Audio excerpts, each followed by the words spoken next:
அனைவருக்கும் வணக்கம். பழமையில் இனிமை இருக்கு அப்படின்னு சொல்லியிருக்கேன். 47 ஆண்டுகள் முடிந்து விட்டது.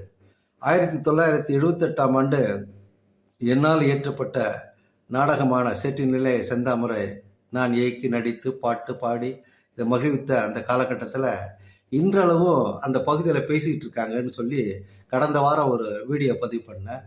அதற்கு காரணம் அந்த நாடகத்தினுடைய கதையோ கருத்தையோ நீங்கள் ஓரம் தள்ளி வைத்து விட்டு அந்த காட்சி அமைப்பு, ஒரே ஒரு காட்சி அமைப்பு எப்படி வைத்திருந்தேன் அதை சொல்வதற்காக தான் உங்களிடம் இந்த காணொலியை பதிவு செய்கிறேன்.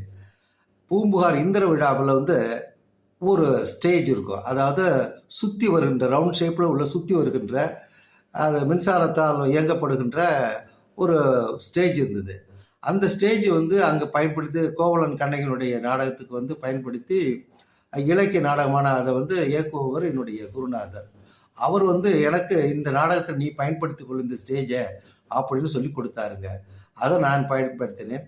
அதில் சுற்றிகிட்டே இருக்கப்ப கதாநாயகனும் ஒரு பாடலை பாடுவது போல் ஒரு காட்சி அமைத்திருந்தேன்.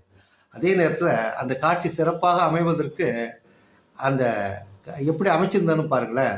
அந்த கொட்டைகள் மேல் பகுதியில் பரன் 2 பகுதியில் பரன் அமைத்து சைடில் 2 பேருமே மேலே உட்காந்துருப்பாங்க. 2 நபர்கள். அவர்கள் வண்ண பலூன்களை ஊதி அதில் என்னென்னமோ சேர்த்துருந்தாங்க. ஜீனா பேப்பரு, ஃப்ளவர்ஸு என்னென்னமோ வச்சுக்கிட்டு மேலேயும் கீழுமாக அந்த ஸ்டேஜில் அந்த ரவுண்ட் ஷேப்பு உள்ள ஸ்டேஜை விட்டுட்டு சைடில் அப்படியே மேலும் கீழுமாக இயக்கி கொண்டே இருந்தார்கள். அதே நேரத்தில் 2 ஓரத்துலேயும் மண் சட்டியில் புகை மூட்டம் போடுவது போல் சாம்பிராணி புகையை போட்டு எழுப்பியிருந்தாங்க. கொஞ்சம் கற்பனை செய்து பாருங்கள்.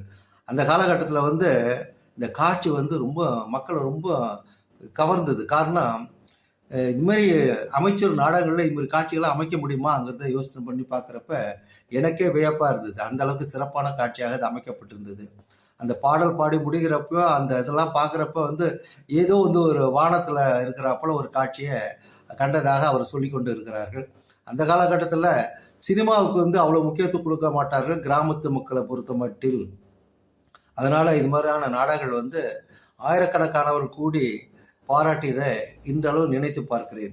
இந்த காட்சி தான் அவர்களை கவர்ந்ததுக்கு மிக முக்கியமான காரணம் என்பதை நான் உணர்ந்ததுனால தான் இன்றளவும் அந்த சேற்றினிலே செந்தாமரை நாடகத்தை நினைத்து பார்க்கிறேன். எனக்கு பல பரிசுகளும் அதில் கிடைச்சதுங்கிறது நினைவுபடுத்தி பார்க்கின்ற பொழுது மனது இதமாக சந்தோஷமாக இருக்கிறது. நன்றி, வணக்கம்.